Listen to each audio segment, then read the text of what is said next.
आज हम बात करेंगे टॉपिक के ऊपर गैनोथेरेपी। एंड गैनोथेरेपी के ऊपर काफी वीडियोस बने हैं, मैंने भी बनाया है इसके पहले। And there are lot of other people who have made ganotherapy के ऊपर वीडियोस, बट आज मैंने सोचा कि चलो दोबारा एक बार इसको बनाया जाए। इट विल बी हेल्पफुल और थोड़ा सा गैनोथेरेपी के बारे में डिस्कशन हो जाएगा। आप भी कुछ नया सीखोगे, जो मुझे नई इन्फॉर्मेशन है वो भी मैं आपके साथ शेयर करूंगा। So good morning everyone. And अभी हम सेशन शुरू करते हैं और ये है गैनोथेरेपी। एंड हम इसको शेयर भी कर देता हूं मैं अपने पेज पे, सो दैट और लोगों तक इंफॉर्मेशन पहुंच जाए। ओके, सो गैनोथेरेपी की अगर हम बात करें तो एक थेरेपी यानी एक साइंस है, एक मॉडल है ऑफ हीलिंग। यानी कोई भी चीज, जैसे बहुत सारे अलग थेरेपीज होती है, वैसे गैनोथेरेपी यानी थेरेपी का मतलब होता है कि एक साइंस ऑफ हीलिंग, हील करने का, बॉडी को हील करके बेहतर करने का एक सिस्टम है। और जो है गैनो यानी ये वर्ड आता है गैनोडर्मा से, और गैनोडर्मा जो है ये आज से काफी सालों पुराना हर्ब है ये। और इसके बारे में जो है आज डीएक्सएन एक कंपनी है जहां पर गैनोडर्मा को आज तकरीबन 28 साल होने आ रहे हैं, और वर्ल्ड वाइड 1 करोड़ से ज्यादा इसके कंज्यूमर्स है और डिस्ट्रीब्यूटर्स है। तो गैनोथेरेपी के बारे में आज थोड़ी सी हम बात करेंगे ताकि इंफॉर्मेशन मिले, और बहुत सारे लोगों को समझ में आना चाहिए कि गैनोथेरेपी एग्जैक्टली होता क्या है। तो अब हम जाते हैं यहाँ पर टू अप्रोचेस ऑन हेल्थ। ये बहुत इंपॉर्टेंट है इस चीज को समझना। बहुत सारे लोगों को जो है ये बेसिक चीजें समझ नहीं आती है कि जब हम गैनोडर्मा की बात करते हैं, तो गैनोडर्मा या गैनोथेरेपी की बात करते हैं, तो बहुत सारे लोग ये सोचते हैं कि ये मेडिसिन है और ये जो है दवाई है और बीमारियों पे काम करती है। ये बीमारी पे काम नहीं करती है, ये आपकी बॉडी को हेल्दी बनाने के लिए हेल्प करती है। तो ये डिफरेंस क्या है, थोड़ा सा हमको अगर समझ में आ जाएगा कि ये काम कैसे करता है, ये जो थेरेपी है या अगर गैनोडर्मा किस तरीके से बॉडी को हील करती है, उसके लिए छोटे छोटे पॉइंट्स है जो बहुत इंपॉर्टेंट है। तो इसका सबसे पहला जो अप्रोच है, ये एक नेचुरल फूड कैटेगरी में आता है। और अगर हम कंपेयर करें कन्वेंशनल सिस्टम से, जो मेडिसिन की कन्वेंशनल सिस्टम आता है, उससे क्या डिफरेंस है, तो अप्रोच यहाँ पर क्या है, सबसे पहले जो है कन्वेंशनल हम देखेंगे सेगमेंटल यानी ये पर्टिकुलर ऑर्गन पे काम करता है या सिस्टम पे काम करता है या एक स्पेसिफिक सिम्टम पे काम करता है। सिम्टम वो चीज है कि अगर हमारी बॉडी अंदर से बिगड़ चुकी है, तो बिगड़ने के बाद वो एक सिग्नल देना चालू करता है, और उस सिग्नल के ऊपर कन्वेंशनल मेडिसिन काम करते हैं या मॉडर्न मेडिसिन काम करते हैं। तो यहाँ पर अप्रोच क्या है नेचुरल फूड का या गैनोथेरेपी अगर हम बात करें, तो गैनोडर्मा प्लस डीएक्सएन के जो प्रोडक्ट्स है वो सब कॉम्बाइन में हम उसको गैनोथेरेपी बोलते हैं, क्योंकि वो होलिस्टिक अप्रोच है। होलिस्टिक का मतलब क्या है कि आपकी पूरी बॉडी, सर के बाल से लेकर पैर के नाखून तक, ये पूरी आपकी बॉडी है। तो ये पूरी बॉडी को एक साथ बेहतर बनाने का एक कॉन्सेप्ट है, क्योंकि आपकी जो बॉडी है वो बहुत ही जबरदस्त, एक ऊपर वाले ने एक ऐसा आप समझ लीजिए कि करिश्मा है जो बनाया है, और ह्यूमंस इसको बना ही नहीं सकते और इंसान इसको बना ही नहीं सकते हैं, क्योंकि इतनी सारी चीजें हैं ऑर्गन्स के साथ में। अगर हम बात करें सिस्टम्स जो काम करता है, प्लस एक एक यूनिट जो हमारी बॉडी का है, वो एक एक यूनिट भी बहुत ही बेहतरीन तरीके से एक दूसरे के साथ एक कॉम्बिनेशन में काम करता है। तो इसीलिए क्या है कि हम बोलते हैं कि ह्यूमन बॉडी, जो हमारी बॉडी है, वो दुनिया का सबसे बेहतरीन डॉक्टर है। बट इस बेहतरीन डॉक्टर को भी काम करने के लिए टूल्स की जरूरत पड़ती है, और इसी के अंदर अगर हम देखें तो ब्लड आ जाता है, इसी के अंदर अगर हम देखें तो न्यूट्रिशन आ जाता है। अगर ये सारी चीजें, अगर ब्लड प्रॉपर तरीके से बॉडी में फ्लो हो रहा है, लिम्फ्स अगर बॉडी में प्रॉपर तरीके से फ्लो हो रहे हैं, और ब्लड में न्यूट्रिशन है, तो हमारी बॉडी खुद इतनी काबिल है कि वो अपने आप को ठीक रख सकती है। हाँ, अगर कोई इमरजेंसी आ जाती है, वहां पर हॉस्पिटल्स, डॉक्टर्स बहुत ज्यादा इंपॉर्टेंट है। तो एक यूनिसन में हमको काम करना है। ऐसा नहीं है कि जो है डॉक्टर्स की जरूरत नहीं है, बट हम यूनिसन में अगर काम करते हैं, प्रोडक्ट्स के साथ में एक होलिस्टिक अप्रोच लेकर अगर काम करते हैं, तो बहुत ही बेहतरीन जो है हेल्थ लोगों की हो सकती है। तो अब यहाँ पर हम सेकंड पॉइंट पे आते हैं, जहां पर फोकस, इसका जो फोकस है वो हेल्थ की तरफ है, और कन्वेंशनल मेडिसिन जो है उनका फोकस होता है डिजीज की तरफ। और डिजीज, बीमार होने के बाद जो है हम डिजीज की ट्रीटमेंट के लिए जाते हैं, तो ट्रीटमेंट से बेटर होता है परफॉर्मेंस।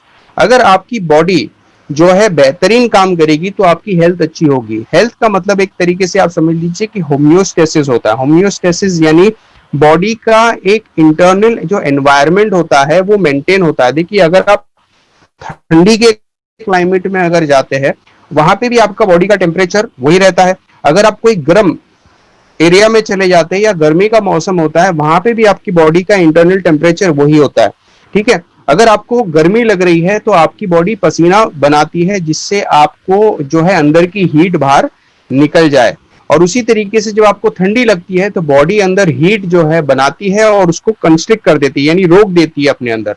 तो ये बॉडी का खुद का एक मैकेनिज्म है। अगर वो बॉडी खुद काम करती है तो ये हेल्थ हमारी बहुत बेहतरीन तरीके से हमारी बॉडी खुद कंट्रोल कर सकती है और खुद अपने आप को बेहतर रख सकती है। अब यहां पर तीसरा क्या है, मेथड। कन्वेंशनल में क्योर किया जाता है और जो नेचुरल अप्रोच अगर हम देखें, नेचुरल चीजें जो होती है वो प्रिवेंशन या गैनोथेरेपी है, उसमें प्रिवेंशन को अहमियत दी जाती है। क्योंकि बीमार यहाँ पे कितने लोग हैं जो बीमार होना चाहते हैं। अगर आप किसी के पास भी जाओगे और उनको पूछोगे कि आप बीमार होना चाहते हो तो मुझे नहीं लगता है कि कोई भी ऐसा बंदा होगा जो बोलेगा कि मैं बीमार होना चाहता हूं। तो क्योर तलाश हमको तब करना पड़ता है जब हम बीमार हो जाते हैं। बीमारी के पहले क्या हम बीपी की मेडिसिन ले सकते हैं? बीमार होने के पहले क्या हम डायबिटीज की दवाई ले सकते हैं? नहीं ले सकते। तो अगर बीमार होना नहीं है तो हमें प्रिवेंशन के ऊपर भी फोकस करना होगा। तो प्रिवेंशन यानी हमें अपने आप को बीमारी में जाने से रोकना है, उसको हम प्रिवेंशन कहते हैं। तो प्रिवेंशन बहुत इंपॉर्टेंट है और यहाँ पर आप देखो तो गैनोथेरेपी बहुत ही इंपॉर्टेंट रोल प्ले करती है प्रिवेंशन के अंदर। क्योंकि एक चीज को आप समझना है, देखो अगर कोई चीज हमें बीमारी से बाहर निकलने में मदद करती है और उसके साइड इफेक्ट्स नहीं है तो अगर हम उसको पहले से लेना स्टार्ट करेंगे तो वो प्रिवेंशन का भी काम करती है। और अगर हम उसको लाइफ लॉन्ग लेंगे तो हमें पूरे लाइफ वो बीमारी से दूर रखने में मदद करेगी। और एक चीज को ध्यान रखना कि सिर्फ दवाई लेकर, खाली दवाई खाने से कोई बीमारी नहीं जाती है। तो आपको जो है ना, अगर प्रिवेंशन की हम बात करें तो प्रिवेंशन के लिए आपको जो है थोड़ी एक्सरसाइज भी करना बहुत जरूरी है, एक अच्छी नींद लेना बहुत जरूरी है ना। ये सारी चीजें आती है ना। एक्सरसाइज यानी वॉक कर लीजिए आप, तो उससे क्या होता है कि आपकी बॉडी के अंदर ब्लड मूवमेंट फास्ट हो जाता है। स्लीप, अगर आप सोते हो तो आपका स्ट्रेस लेवल्स कम होता है। तो ये सारी चीजें बहुत इंपॉर्टेंट होती है अगर आप चाहते हो कि आपकी बॉडी अच्छे से परफॉर्म करे। जैसे एक गाड़ी है, गाड़ी को रेस्ट की जरूरत है, हम आजकल रेस्ट नहीं कर रहे हैं। जहां रेस्ट करना चाहिए वहां रेस्ट नहीं कर रहे और जहां पे एक्सरसाइज करना चाहिए वहां पे एक्सरसाइज नहीं कर रहे। और इसी वजह से आज जो प्रॉब्लम्स आ रही है, लोगों को बीमारियां जो हो रही है, वो इसका रीजन कहीं ना कहीं ये भी हो जाता है। उसके बाद में अगर हम देखें तो प्रोडक्ट्स की अगर हम बात करें तो ड्रग्स कैसी होती है कि यूनिडायरेक्शनल होती है और एक पर्टिकुलर सिम्टम पे काम करने वाली होती है या एक पर्टिकुलर ऑर्गन पे काम करने वाली होती है। यानी ड्रग्स मतलब कैसा, अगर आपका ब्लड प्रेशर ज्यादा है तो जो आपको ब्लड प्रेशर की मेडिसिन दी जाती है वो यूनिडायरेक्शनल होती है, वो कम करती है प्रेशर को, है ना। और वो आपके जो ब्लड वेसल्स है उसको डायलेट करती है। तो इस वजह से क्या है, प्रेशर थोड़ा कम हो जाता है ना। और कुछ ब्लड प्रेशर की मेडिसिन है वो ब्लड थिनर का काम करती है ना।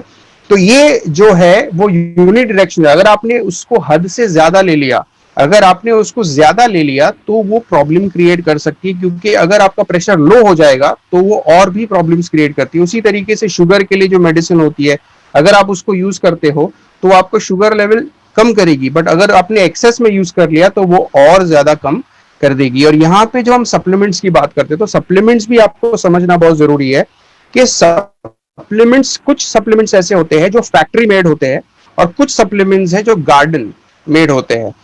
फैक्ट्री मेड का मतलब क्या होता है? फैक्ट्री का मेड का मतलब होता है वो केमिकल सप्लीमेंट्स होते हैं, वो नेचुरल नहीं होते। और जो चीज केमिकल है वो आपकी बॉडी अब्सॉर्ब नहीं करती, आपकी बॉडी को वो सूट नहीं करता है। तो आपकी बॉडी जब उसको हजम नहीं कर पाएगी, जो कर लिया वो ठीक है, बट जो नहीं हजम कर पाएगी वो आपकी बॉडी में साइड पे जमा होने लगेगा। तो ज्यादा बेहतर है कि आपको ऐसे सप्लीमेंट्स लेने की जरूरत है जो नेचुरल हो, गार्डन मेड हो, यानी वो कुदरती होने चाहिए। जिस तरीके से ऊपर वाले ने हमें दिया है वैसे होने चाहिए और होलसम होने चाहिए। होलसम का मतलब क्या होता है कि अगर कोई सप्लीमेंट हमें विटामिन देता है तो विटामिन, एक पर्टिकुलर विटामिन जैसे B1 हो गया, है ना, या B6 हो गया, तो ये एक एक्सट्रैक्टेड नहीं होना चाहिए। एक्सट्रैक्टेड मतलब क्या है कि आपके अगर एक पर्टिकुलर विटामिन उसमें से ले लिया या मिनरल्स में से अगर कॉपर ले लिया, इस तरीके से अगर आपके जो न्यूट्रिएंट्स है अगर वो इंडिविजुअली निकाल के आपको दिया जाएगा तो उसको वर्क करने के लिए दूसरे भी न्यूट्रिएंट्स की जरूरत होती है। इसलिए जो ऊपर वाले ने हर चीज जो बनाई है वो एक प्रॉपर पैटर्न में बनाई है ताकि एक न्यूट्रिएंट को ऑब्जॉर्ब करने के लिए, यूज में लाने के लिए दूसरे न्यूट्रिएंट की भी जरूरत होनी चाहिए। तो इस तरीके से ये काम करते हैं। तो ऐसे सप्लीमेंट्स होने चाहिए कि वो बॉडी को जो है एक्सेस, बोलते ना कि बॉडी उसको ऑब्जॉर्ब करने में और अपनी एनर्जी लगाए। इससे अच्छा है कि ऐसे सप्लीमेंट्स हो कि बॉडी को वो खुद हेल्प करे काम करने के लिए। तो ऐसे सप्लीमेंट्स होने चाहिए। और ड्रग्स जो है वो मैंने जैसे आपको बताया कि यूनिडायरेक्शनल होते हैं, पर्टिकुलर सिम्टम पे काम करते हैं, बट सप्लीमेंट्स बॉडी को सपोर्ट करते हैं, बॉडी को वो सारे टूल्स प्रोवाइड करते हैं जिससे बॉडी खुद काम करे।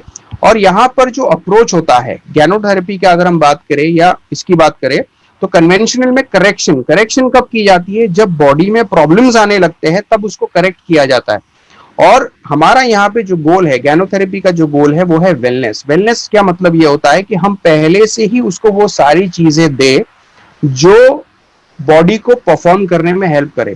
जैसे फॉर एग्जाम्पल एक गाड़ी है, अगर गाड़ी में पेट्रोल खत्म हो जाता है तो हमें धक्का लगाना पड़ेगा जब तक हम पेट्रोल पंप नहीं पहुंचते। तो ये जो धक्का लगाने वाला जो काम है ये करेक्शन होता है। करेक्शन मतलब, बट उसके बाद भी बहुत सारे लोग हैं ना करेक्शन को ही सोल्यूशन समझते हैं और पूरा टाइम जो है धक्का ही लगाते रहते हैं। यानी वो इतने डिपेंडेंट हो जाते हैं मेडिसिन के ऊपर कि उनको लगता है कि मेडिसिन से ही हमारे प्रॉब्लम सॉल्व हो जाएंगे। बट मेडिसिन रिक्वायर्ड है, बट उसके साथ अगर हम नेचुरली अपने बॉडी को अच्छा रखें तो ये हेल्प करेगा वेलनेस इंप्रूव करने के लिए, यानी आपकी बॉडी की परफॉर्मेंस को बेटर बनाने के लिए।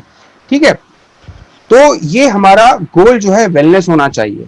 तो वेलनेस के लिए अब हम देखते हैं कि पिलर्स क्या है जो हेल्थ, अगर हम हेल्थ की बात करते हैं तो हमारे हेल्थ के पिलर्स क्या है। सबसे पहले है पॉजिटिव मेंटल एटीट्यूड।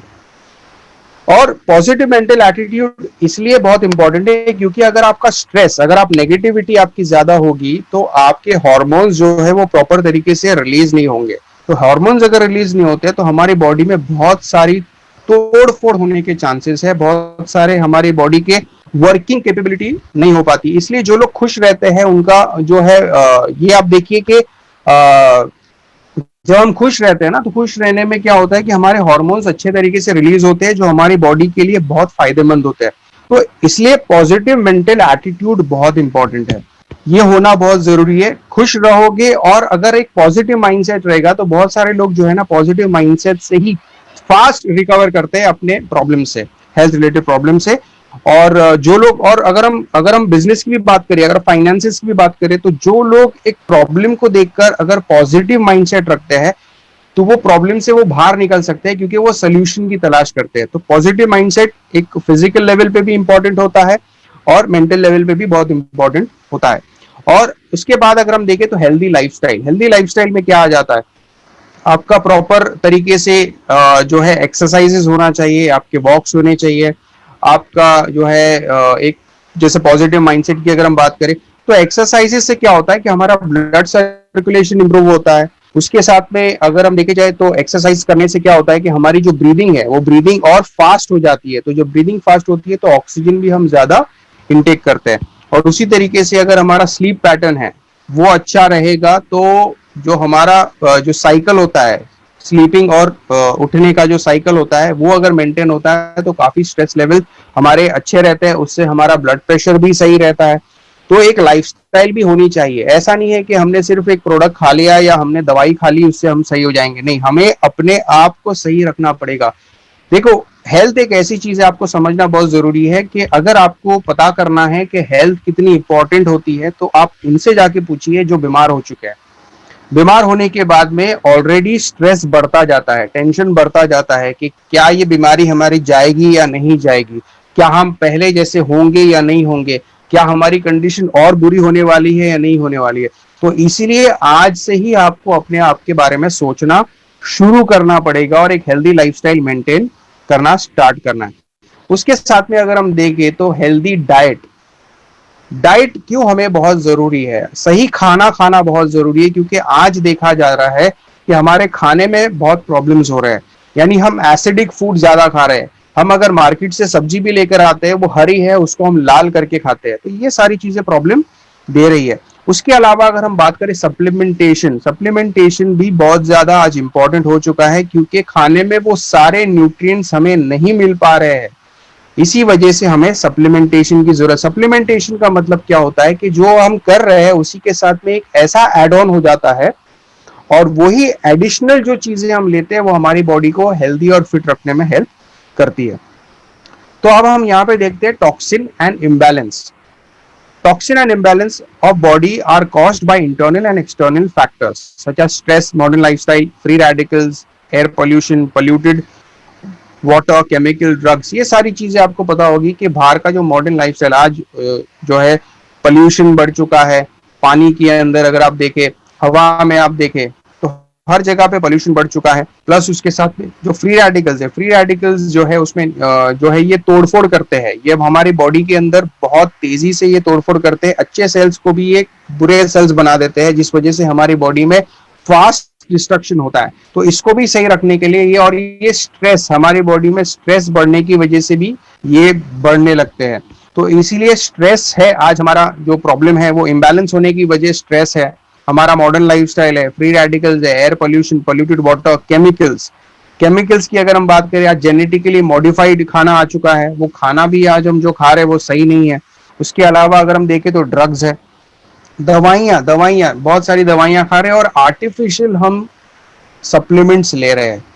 आर्टिफिशियल चीजें हमारी बॉडी में जा रही है, जिस वजह से ये प्रॉब्लम्स हो रहे हैं। प्लस उसके साथ में अगर हम खाने की हैबिट्स देखें, तो हम ईट टू मच, बहुत बहुत खाना खा रहे, बहुत ज्यादा। यानी हर 2-2 मिनट में, हर 10 मिनट में, हर 15 मिनट में हमें ऐसा लगता है कि हमें भूख लग गई है, और हम कुछ ना कुछ खाते हैं, और वो खाने के बाद भी हमें भूख लगती है, हमें लगता है और खाते हैं। तो ये चीज है कि ईट टू मच, पहले तो हम बहुत ज्यादा खाने लगे हैं, प्लस उसके साथ में ईट टू ऑफन।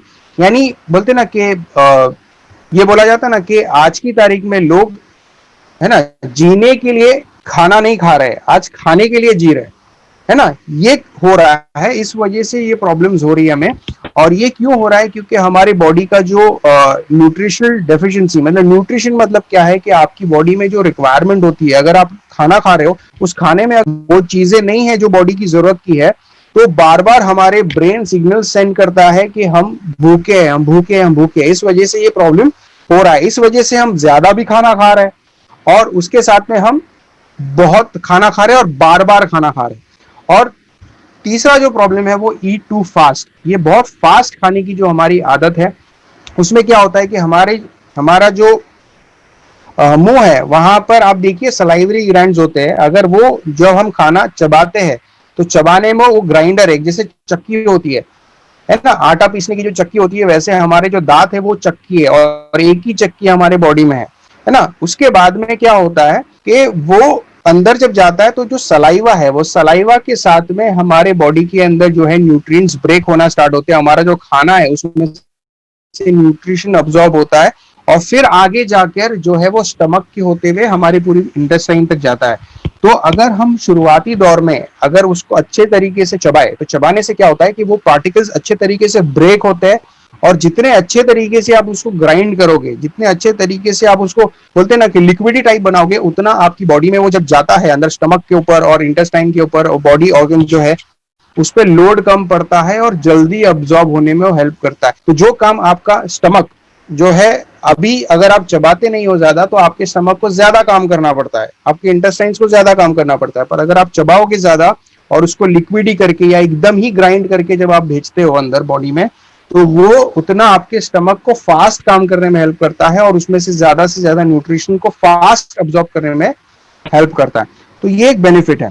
उसके बाद में ईट टू मच एसिडिक फूड। आज हम एसिडिक फूड बहुत ज्यादा खा रहे हैं, और बहुत आप देखो कि हर खाना जो है आप तेल में फ्राई करके हम उसको खा रहे हैं। बहुत बोलते हैं ना कि उसमें मसाला लगा के जो भी चीजें, उसको ज्यादा से ज्यादा हम मसालेदार और टेस्टी बना के खाने की कोशिश करते हैं। इस वजह से वो एसिडिक, उसके अंदर के जो एंजाइम्स है, उसके अंदर के जो न्यूट्रिशन विटामिन्स है, वो सारे जो है खाना पकाने के टाइम पे वो सारी चीजें हट जाती है और वही खाना जो है एसिडिक बन जाता है।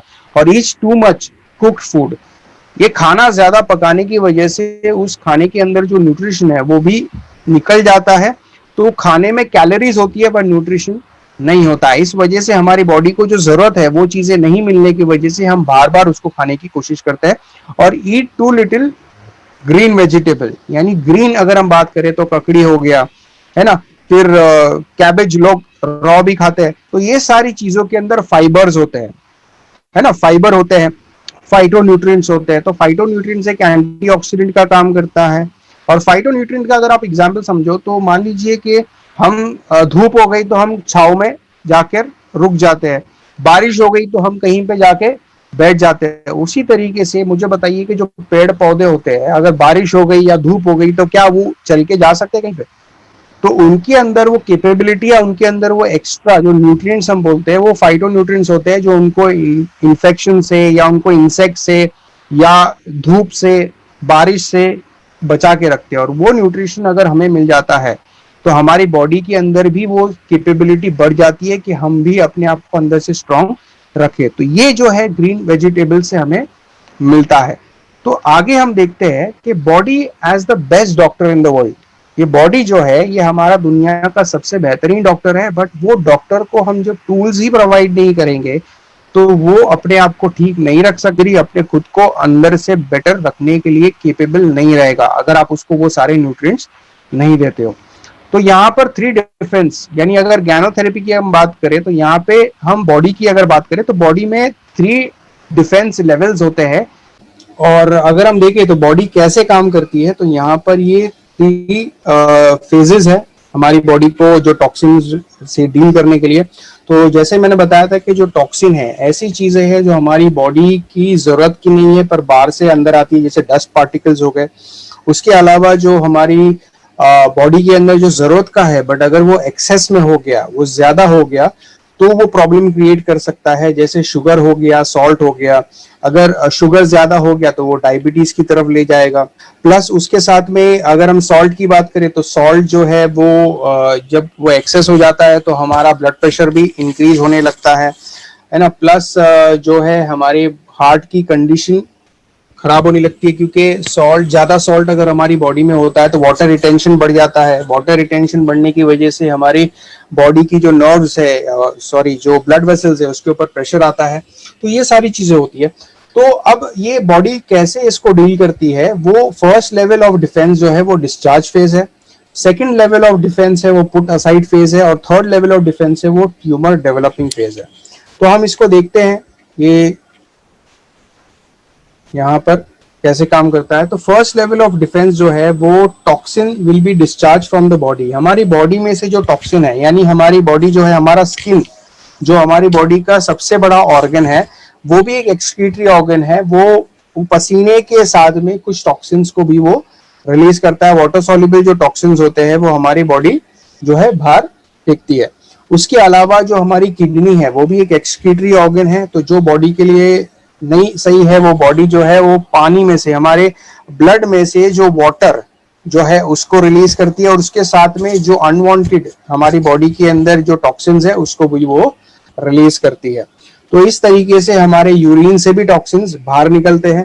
उसके बाद में अगर हम फ्लेम देखें तो फ्लेम यानी हमारा जो लंग्स है, वो लंग्स है वो भी हमारा एक तरीके से आप देखें तो एक एक्सक्रीटरी है ऑर्गन। यहाँ से यानी कार्बन डाइऑक्साइड को वो रिलीज करता है। और उसी के साथ में अगर फ्लेम की अगर हम बात करें तो फ्लेम यानी क्या होता है कि अभी जैसे मान लीजिए कि अगर आपके नाक के अंदर या अगर आपके नेजल कैविटी या गले के अंदर या आपके लंग्स के अंदर अगर कुछ गंदगी जमा हो जाती है तो हमारी बॉडी उसको पुश करके वो खांसी के जरिए से, है ना, बलगम के जरिए से वो बाहर फेंकती है। उसके अलावा अगर हम देखें तो स्टूल, अगर हम स्टूल की बात करें तो टॉयलेट, जो हमारा जो टॉयलेट है यानी हमारे जो लार्ज इंटेस्टाइन में जो मैटर जो है वो लास्ट में बच जाता है। हमारी बॉडी का जो भी प्रोसेस होना है, मेटाबॉलिज्म होने के बाद में जो वेस्ट बच जाता है, जो न्यूट्रिशन पुल होने के बाद स्मॉल इंटेस्टाइन से, स्टमक से, है ना, वो सारी चीजें जब पुल हो जाती है उसके बाद में जो फीकल मैटर होता है वो हमारे स्टूल के जरिए से बाहर निकलता है। तो अगर हमारा ये बॉडी के सारे प्रोसेसेस अगर नॉर्मल वर्क कर रहे हैं, प्लस उसके साथ में अगर टॉक्सिन्स हमारी बॉडी से डेली बेसिस पे अगर निकलते हैं, रोजाना हमारी बॉडी से ये निकलते रहेंगे, तो हमारी बॉडी जो है क्लीन रहेगी। बॉडी क्लीन रहेगी तो हमारी बॉडी खुद कैपेबल है काफी चीजों को हैंडल करने के लिए, अपने आप को सही रखने के लिए। तो ये पहला डिस्चार्ज फेज है। डिस्चार्ज फेज यानी ये खुद निकाल पाती है, बॉडी अपने नेचुरल मैकेनिज्म से इसको निकालती है, इसको हम डिस्चार्ज फेज बोलते हैं। सेकेंड, जब बॉडी का कुछ वर्किंग अगर कम हो जाती है या बॉडी काम नहीं कर पाती है, तो बॉडी उस चीजों को साइड पे जमा करने लगती है, तो इसको बोलते हैं put aside phase. Put aside मतलब जैसे मान लीजिए आपने बहुत ज्यादा अगर आप शक्कर ले रहे हो, बहुत सारा शक्कर अगर आप ले रहे हो, तो प्रॉब्लम क्या आ रहा है कि शक्कर आपकी बॉडी शुरुआत में जो है आपकी बॉडी जो है इंसुलिन बनाती है, इंसुलिन बना के वो लीवर में स्टोर करेगी। स्टोर करने के बाद एक्सेस जब शुगर होते जाता है, तो फिर वो बॉडी अगर उसको नहीं निकाल पाती है, नेचुरल बेस पे अगर नहीं निकाल पाती है, तो यही ब्लड स्ट्रीम के थ्रू ये सब जगह पे स्प्रेड होगा। स्प्रेड होने के बाद ये अलग अलग ऑर्गन्स पे जाके बैठ जाएगा।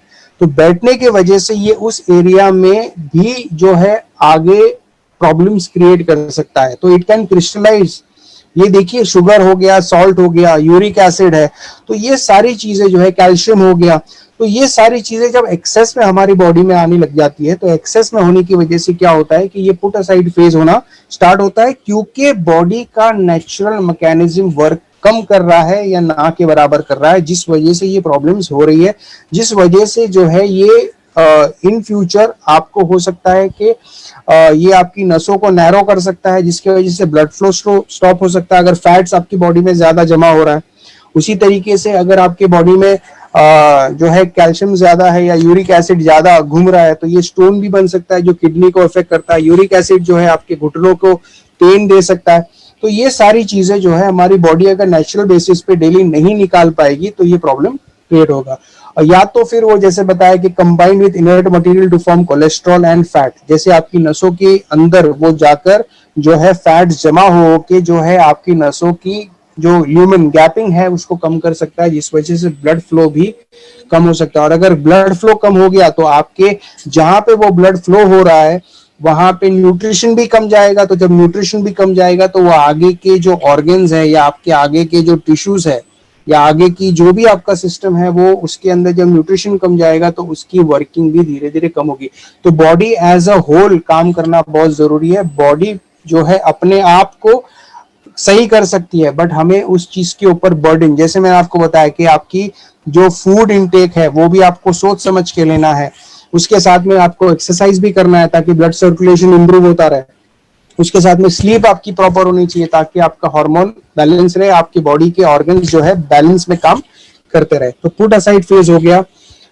अब थर्ड जो डिफेंस है, जब और काम करना कम हो जाता है, और प्लस यही सेकंड जो पुट असाइड है, वो अगर उसका बहुत दिनों तक, बहुत देर तक अगर वो चीज पुट असाइड होती रहती है, वो जमा होती रहती है, तो मान लीजिए अगर नसों में फैट जमा हो रहा है, तो नसों की जो नस है, नसों की जो वॉल्स है वो जाड़ी होती जाएगी, और जब जाड़ी होगी तो वो गैप कम करती जाएगी। तो वही गैप जब कम होगा, तो आपका बहुत सारे अलग अलग प्रॉब्लम्स दे सकते हैं, जैसे हार्ट कार्डियक अरेस्ट हो सकता है, या फिर आपका जो है फॉर एग्जांपल पैरालिसिस का प्रॉब्लम हो सकता है, या फिर एक पर्टिकुलर ऑर्गन में अगर ब्लड फ्लो कम हो गया है तो उसका नेक्रोसिस स्टार्ट हो सकता है, यानी वहां पे जब न्यूट्रिशन ही नहीं जा रहा है तो वहां के टिश्यूज और सेल्स जो है मरने लगेंगे।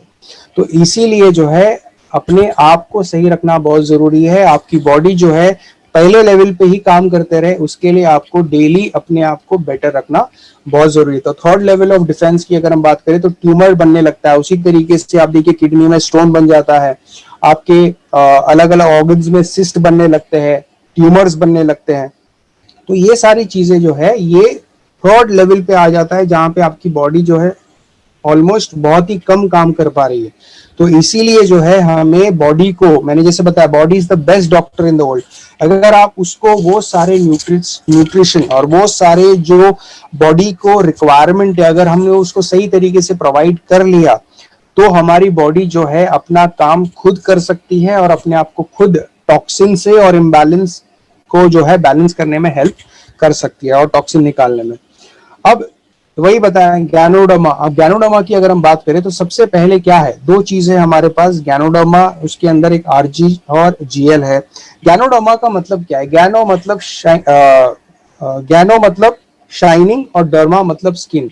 यानी ज्ञानोडर्मा को जब आप देखोगे, आप अगर आपके नियरेस्ट स्टॉकिस्ट के पास अगर आप जाते हो, या फिर आप जो है नियरेस्ट ब्रांच ऑफिस पे जाते हो, और अगर आपने उनसे ज्ञानोडर्मा का पीस अगर आपने लिया है, तो आपको खुद आप देखोगे कि वो ज्ञानोडर्मा कितना शाइनिंग होता है। वो ओरिजिनल पीस है, वो कोई आर्टिफिशियल बनाया हुआ नहीं है, वो ओरिजिनल पीस है।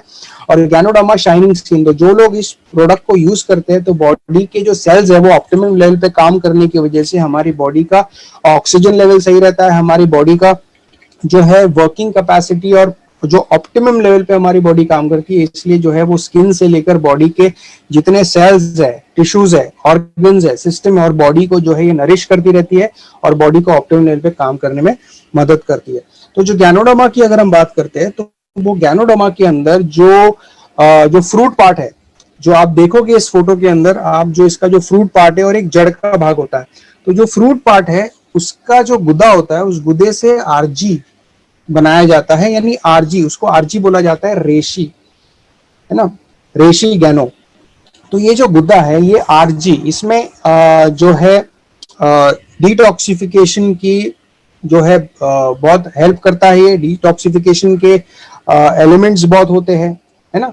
तो इस वजह से जो है बॉडी के अंदर जो टॉक्सिन है उसको बाहर निकालने में ये मदद करता है। तो जो बॉडी के अंदर जो एक्सेस टॉक्सिन है, जो हमारी बॉडी के काम की नहीं है, वो सारी चीजें जब निकल जाएगी तो बॉडी के ऊपर से जो है लोड निकल जाता है। तो जब बॉडी के ऊपर से लोड निकल जाएगा, आपके सेल्यूलर लेवल से जब लोड निकल जाएगा, तो अपना सेल्स अपना परफॉर्मेंस दोबारा करना स्टार्ट करेंगे, और सेल अपने आप को भी ठीक कर सकते हैं। और अगर आसपास में अगर कोई सेल खराब है तो उसको भी वो रिपेयर कर सकते हैं। नर्वस सिस्टम और ब्रेन के जो सेल्स है वो सेल्स रीजनरेट नहीं होते, बाकी हमारी बॉडी के सब सेल्स जो है वो रीजनरेट होते हैं।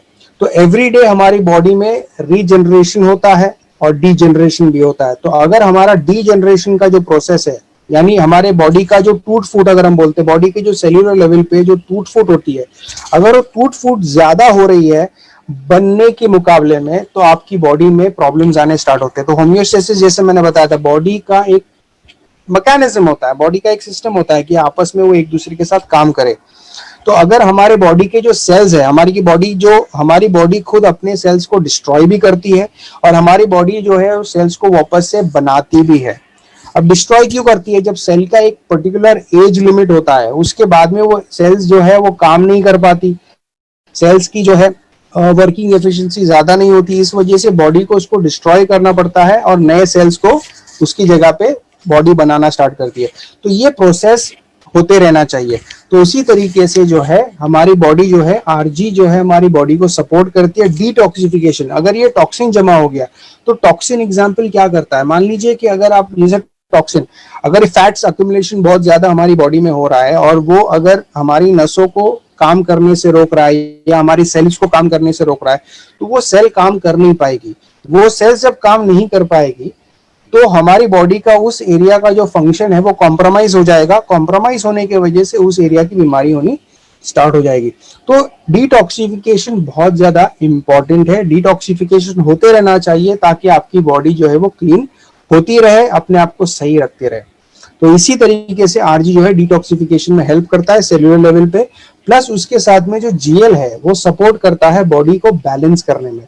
अब बैलेंस मतलब क्या है कि आपकी बॉडी के अंदर अलग अलग ऑर्गन्स है, एक पर्टिकुलर एक रिदम होता है बॉडी का, उसके अंदर वो काम करते हैं। एक पर्टिकुलर प्रपोर्शन होता है जिसके अंदर वो काम करते हैं। जैसे आपका ब्लड प्रेशर नॉर्मल होना चाहिए, अगर ब्लड प्रेशर नॉर्मल नहीं है तो या तो हाई हो जाएगा या तो लो हो जाएगा। तो हाई और लो को हमको जो है बैलेंस में लाना है, तो वो बॉडी को बैलेंस में लाने के लिए जीएल सपोर्ट करता है। उसके साथ में अगर देखा जाए तो अलग अलग ऑर्गन, जैसे हमारे बॉडी के अंदर थायराइड है, थाइमस ग्लैंड है, पिट्यूटरी ग्लैंड है, ये सारे जो है अपने हार्मोन्स रिलीज करते हैं। अगर वो हार्मोन्स ज्यादा रिलीज करे तो प्रॉब्लम है, हार्मोन्स कम रिलीज करे तो भी प्रॉब्लम है। तो ये बैलेंस हमारी बॉडी का होना बहुत जरूरी है। जैसे मैंने बताया कि ब्लड सेल्स हमारी बॉडी के अंदर, वैसे उसी तरीके से जो दूसरे सेल्स है वो भी मरते हैं। जैसे ब्लड सेल्स अगर देखा जाए तो 120 डेज का उसका साइकिल होता है, बॉडी जो है ब्लड को डिस्ट्रॉय भी करती है, बॉडी ब्लड को बनाती भी है। ठीक है, अगर ब्लड बहुत ज्यादा बनने लगे तो वो एक बीमारी है। बॉडी के अंदर ब्लड अगर कम बनने लगे तो बीमारी है। अगर बॉडी के सेल्स ज्यादा डिस्ट्रॉय हो जाए तो भी बीमारी है, और अगर कम डिस्ट्रॉय हो जाए तो भी बीमारी है। तो ये बैलेंस में रखने के लिए गैनोडर्मा आपकी बॉडी को सपोर्ट करता है। काम आपकी बॉडी करेगी, बट गैनोडर्मा आपकी बॉडी को सपोर्ट करता है, गैनोडर्मा नहीं करता। गैनोडर्मा वो सारे न्यूट्रिशन या वो सारे एलिमेंट्स प्रोवाइड करता है जो आपकी बॉडी को हेल्प करती है काम करने के लिए। अब फर्स्ट ऑब्जर्वेशन थियोरी क्या है? जैसे मैंने आपको बताया कि बीमारी की दो वजह, एक तो टॉक्सिन और दूसरा इम्बैलेंस, जो मैंने आपको ऑलरेडी एक्सप्लेन कर दिया था। उसके बाद में अगर हम देखें तो सेकेंड ऑब्जर्वेशन यहां पर आपको समझना बहुत जरूरी है कि Ganoderma supports the body. Ganoderma जो है वो बॉडी को सपोर्ट करता है ना। The body takes care of its own health problems. यानी सेकेंड ऑब्जर्वेशन जो थियरी है कि गैनोडर्मा आपकी बॉडी को सपोर्ट करता है। जैसे मैंने आपको बताया कि बॉडी जो है, गैनोडर्मा बॉडी को ट्रीट नहीं करता, बॉडी खुद अपने आप को सही करती है, पर गैनोडर्मा जो है वो न्यूट्रिशन से उनको हेल्प करता है। उसमें जो एलिमेंट्स है बॉडी के अंदर, जो एक्टिव बायो एलिमेंट्स हम बोलते हैं, इंग्रेडिएंट्स जो बोलते हैं, वो उसके अंदर जो होते हैं, जो बॉडी को हेल्प करता है अपना टास्क परफॉर्म करने के लिए। एक जिग्सॉ पजल होता है। अब मान लीजिए कि एक एंजाइम, हमारी बॉडी में जो एंजाइम्स का रोल कैसे होता है, एक आपने जिग्सॉ पजल देखा होगा। अगर पजल का आप एक पीस दूसरे पीस के साथ तभी जोड़ सकते हो जब वो एक दूसरे के बराबर हो, यानी उसका जो कट्स है वो एक दूसरे के अंदर बराबर से बैठेगा, तभी वो पजल कंप्लीट होगा। तो उसी तरीके से हमारे बॉडी में जो एंजाइम्स होते हैं वो एक जिग्सॉ पजल के जैसे होते हैं। हमारे बॉडी के अंदर जो है वो उस तरीके का एंजाइम जब रहेगा तो वो पर्टिकुलर टास्क होता है। तो एक मेटाबॉलिक प्रोसेस दूसरे मेटाबॉलिक प्रोसेस की तरफ जो है ले जाता है। तो ये बॉडी का एक बहुत ही कॉम्प्लेक्स मैकेनिज्म, ऊपर वाले ने जो एक मशीन बनाया है, अगर हम अपनी बॉडी को अगर देखें तो एक बहुत ही कॉम्प्लेक्स और बहुत ही एक वंडरफुल मशीन है। एक बहुत ही जबरदस्त मशीन हमारी बॉडी ने जो है, ऊपर वाले ने हमारी बॉडी बनाई है। और वाकई में ये जो काम करती है वो किसी भी एक्सटर्नल दुनिया में जो चीजें बनी है, इंसानों ने जो चीज बनाई उसके कंपैरिजन में कुछ नहीं है। यानी एक एक माइन्यूट डिटेल्स जो हमारी बॉडी के अंदर होती है बहुत ही इंपॉर्टेंट रोल प्ले करती है, और उसका बहुत ही इंपॉर्टेंट जो है काम होता है इसके अंदर। तो इसलिए जो है बॉडी जो कर सकती है वो बाकी कोई चीज नहीं कर सकती है। तो हम जो है बॉडी को सपोर्ट करते हैं इस गैनोडर्मा के साथ में। अब आगे हम देखते हैं थर्ड ऑब्जर्वेशन थ्योरी। यानी आपको ये समझना है कि it is observe that ganoderma works on human body with और विदाउट इट्स अवेयरनेस। यानी गैनोडर्मा काम करती है बॉडी के ऊपर, और कैसे काम करती है कि बॉडी को वो सारी चीजें प्रोवाइड करती है और बॉडी से टॉक्सिन निकालती है, इम्बैलेंस जो है उसको रेगुलेट करती है। तो रिफ्लेक्सोलॉजी क्या है? फिजिकल। जैसे फिजिकल की हम बात करें तो पसीना आपका ज्यादा हो सकता है, जब आप इसको लेना स्टार्ट करो तो आपका पसीना बढ़ सकता है, पेशाब आना बढ़ सकता है, हो सकता है आपको लूज मोशन होना स्टार्ट हो जाए, हो सकता है कि आपको कॉन्स्टिपेशन होने लग जाए।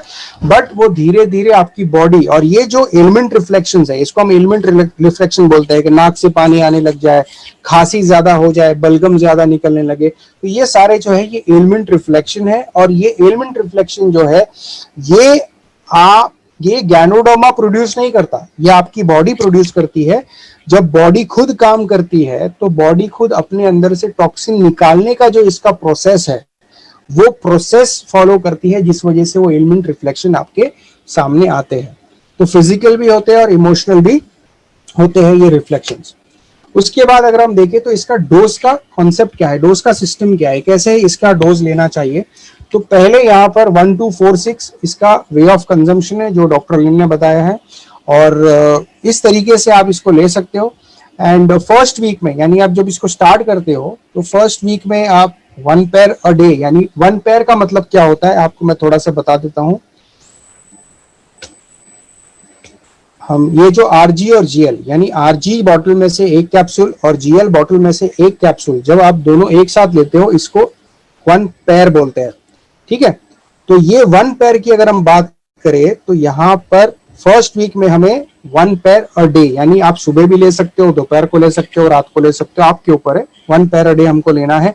एम्प्टी स्टमक रेकमेंडेड है, बट अगर आपको लेने के बाद में कुछ एसिडिटी गैस की शिकायत हो जाती है, आपको अगर एसिडिटी गैस अल्सर ऐसा कोई शिकायत है तो आप इसको आफ्टर मील्स ले सकते हो, बट आप पहले ट्राई करिए। रेकमेंडेड है बिफोर मील्स, उसमें ज्यादा आपको इफेक्ट आएगा। अगर आपको बहुत ज्यादा गैस बनने लगती है, एसिडिटी की शिकायत होने लगती है, तो आप इमीडिएटली आफ्टर फूड इसको ले सकते हो। तो 1 pair per day. Second week में यानी 7 दिन बाद आपको इसको बढ़ाना है 2 पेयर्स पर डे। आप लेके जा सकते हो उसको। आप सुबह 1 पेयर ले सकते हो, शाम को 1 पेयर ले सकते हो, या रात को 1 पेयर ले सकते हो। उसके बाद में थर्ड वीक की अगर हम बात करें तो आप 4 पेयर पर डे आप स्टार्ट कर सकते हो, यानी 2 पेयर 2 आरजी 2 जीएल सुबह और 2 आरजी 2 जीएल रात को। और फोर्थ वीक जाते जाते आप इसको 6 पेयर्स कर सकते हो। 6 पेयर्स मतलब आप मॉर्निंग में 2 पेयर्स ले सकते हो, आफ्टरनून में 2 पेयर ले सकते हो, और रात को 2 पेयर आप ले सकते हो। अगर आपका अभी भी आपको रिस्पॉन्स नहीं आ रहा है तो आप उसको पर वीक इंक्रीज कर सकते हो। 6 का 7, 8, 9, 10, लोग 30 पेयर्स तक भी खाते हैं, कोई प्रॉब्लम नहीं है। और मान लीजिए आपको कैसे मालूम पड़ेगा कि इसने काम करना स्टार्ट कर दिया और कौन सा पेयर आपके लिए सही है। फॉर एग्जाम्पल, अगर मान लीजिए कोई शुरू करता है फर्स्ट वीक पे 1 पेयर से और उनको बॉडी में कोई चेंजेस ऐसे कुछ नजर नहीं आते, सेकेंड वीक जाने के बाद में मान लीजिए आपको एलिमेंट रिफ्लेक्शन आना स्टार्ट हो गया, या फिर आपका डिटॉक्सिफिकेशन स्टार्ट हो गया, जैसे आपको जो है लूज मोशन होने स्टार्ट हो गए, या फिर आपको पसीना ज्यादा आने लग गया, या आपको छींक सर्दी खांसी ऐसे कुछ जो है बॉडी के अंदर डिटॉक्सिफिकेशन प्रोसेस जब स्टार्ट हो गया, तो मान लीजिए सेकेंड वीक में आप 2 पेयर्स पे आपको ये बॉडी रिस्पॉन्ड करनी स्टार्ट कर चुकी है। तो वो पर्टिकुलर जो वीक में जो पेयर आप लेते हो वो आपके लिए सही है, आप उसको कंटिन्यू कर सकते हो। अब कब तक कंटिन्यू करना है? कंटिन्यू तब तक करना है जब तक आपकी प्रॉब्लम चली नहीं जाती। और उसके बाद जैसे मैंने आपको बताया कि आपको हेल्थ और मेंटेनेंस के लिए अगर इसको आप लेते हो और रेगुलर अगर आप लेते रहते हो, लाइफ लॉन्ग आप लेते रहते हो, तो क्यों लेना है? अगर मैं आपसे एक सवाल करूंगा कि आपको हेल्दी कब तक रहना है, आपको सेहतमंद कब तक रहना है, तो जाहिर सी बात आप बोलोगे ना कि जब तक मैं जिंदा हूं मैं सेहतमंद रहूं। तो ये प्रोडक्ट भी आप जब तक जिंदा हो अगर आप इसको लेते रहते हो तो आप एक हेल्दी लाइफस्टाइल मेंटेन कर पाओगे। उसके बाद में अगर देखा जाए तो मैनेजेबल सिचुएशन, अगर आप, मैंने जैसे बताया कि अगर मान लीजिए सेकेंड वीक में अगर आपको लगता है कि आपको जो है छींक आने लग गई, या बलगम है, या पसीना आने लग गया, या आंख में से पानी आ रहा है, या फिर लूज मोशन हो गए, अगर ये सिचुएशन अगर मैनेजेबल है, अगर आपको लगता है कि नहीं मुझे कोई ज्यादा दिक्कत नहीं, जिनको आर्थराइटिस का प्रॉब्लम होता है, जोड़ों के दर्द का प्रॉब्लम है, उनका पेन थोड़ा सा बढ़ जाता है जब इसको स्टार्ट करते हैं, तो अगर आपको लगता है कि नहीं ये पेन मैं बर्दाश्त कर सकता हूं, तो फिर आप इसको जो है कंटिन्यू रखिए। जो पेयर है आप उसको लेते रहिए जब तक आपका प्रॉब्लम सॉल्व नहीं होता, और उसके बाद भी आप जैसे मैंने बताया कंटिन्यू करते रहिए। और अगर आपको लगता है कि बहुत ज्यादा पेन हो रहा है, या बहुत ज्यादा मुझे खांसी आ रही है, बहुत ज्यादा बलगम आ रही है, या बहुत ज्यादा मुझे अनबेरेबल सिचुएशन है, तो आप उस टाइम पे कोई मेडिसिन जो अगर आप ले रहे हो ऑलरेडी, तो वो उसका अगर आप कंसल्ट करके आपके अपने डॉक्टर से कंसल्ट करके आप जो है डोजेज इंक्रीज कर सकते हो। या फिर जो है दूसरा और एक चीज है कि अगर मैनेजेबल नहीं है तो आप इसको रिड्यूस बाय हाफ कर सकते हो। फॉर एग्जांपल, मान लीजिए कि सेकेंड वीक में आप 2 पेयर्स ले रहे हो और 2 पेयर्स के अंदर आपको बहुत ज्यादा बॉडी में चेंजेस आने लग गए, आपको ऐसा लग रहा है कि मैं बेयर नहीं कर पा रहा हूँ, बर्दाश्त, वो पेन बर्दाश्त नहीं कर पा रहा हूँ, छींक मुझे इतनी ज्यादा निकल रही है कि मैं कंटिन्यूसली छींक रहा हूँ या छींक रही हूँ, तो फिर आप इसको 2 पेयर्स की जगह पे आप 1 पेयर अ डे पे लेकर आ सकते हो। आप हफ्ता 10 दिन उसको कंटिन्यू करिए, फिर उसके बाद दोबारा आप उसको स्टेप अप कर दीजिए, ताकि आपकी बॉडी जो है धीरे धीरे उसके कंडीशन हो जाए, आपको सूट कर जाए। ठीक है, और ऐसा नहीं है कि ये किसी को सूट करेगी और किसी को नहीं सूट करेगी, ऐसा नहीं है। डीएक्सन का जो आरजीजीएल या गैनोडार्मा है ये सबके लिए अच्छा है, ये किसी पे भी नुकसान नहीं करती है, इसका कोई साइड इफेक्ट्स नहीं है। हर बॉडी टाइप के लिए, हर एज के लिए, हर जेंडर के लिए ये कोई नुकसान नहीं करती है। बस खाली आपको ये समझना बहुत जरूरी है कि इसको यूज कैसे करना है और इसका कॉन्सेप्ट क्या है। जब आपकी ये समझ में आ जाएगा, आपके लिए, आपको समझने के लिए, और अगर आप डीएक्सन के मेंबर हो तो आपको समझाने के लिए बड़ा आसान हो जाएगा। और यहाँ पे एक चीज बहुत इंपॉर्टेंट है कि time factor is more important than the doses, यानी इसको लगातार लेना ज्यादा फायदेमंद है। मान लीजिए कि आप ये सोचोगे कि मैं जल्दी ठीक हो जाऊं, उसके लिए मैं एक काम करता हूं 2 पैर की जगह पे मैं 12 पैर लेने से भी आपको नुकसान नहीं करेगा। बट अगर आप 12 पैर एक साथ ले लोगे, बोलोगे कि मैं आज 12 पैर लेता हूं, मैं 13 दिन तक 1 पैर क्यों लूं, मैं आज ही 12 पैर ले लेता हूं, तो यहाँ पर आपको समझना है कि जितना बॉडी को जरूरत है बॉडी उसको रख लेगी, बाकी बॉडी बाहर फेंक देगी। तो जो आपने बॉडी में डाला है, जितना बॉडी को यूज में लेना है पर डे, एक पर्टिकुलर यूज होता है हर एक न्यूट्रिशन का, विटामिन हो गया, मिनरल्स हो गया, एंजाइम्स है, तो बॉडी का पर डे यूज की कैपेसिटी होती है। अगर आपने एक्स्ट्रा डाल दिया तो जो बॉडी आप ले लोगे वो बॉडी को जितना यूज में रहेगा वो आप बाद में वो निकल जाएगा। जैसे फॉर एग्जांपल अभी कोई अगर सीरियस कंडीशन में है तो लोग 30 पेयर्स भी लेते हैं, 15 पेयर्स भी लेते हैं, है ना, 20 पेयर्स भी लेते हैं, बट वहां पे उनकी बॉडी की वो रिक्वायरमेंट है क्योंकि डिटॉक्सिफिकेशन की ज्यादा जरूरत है।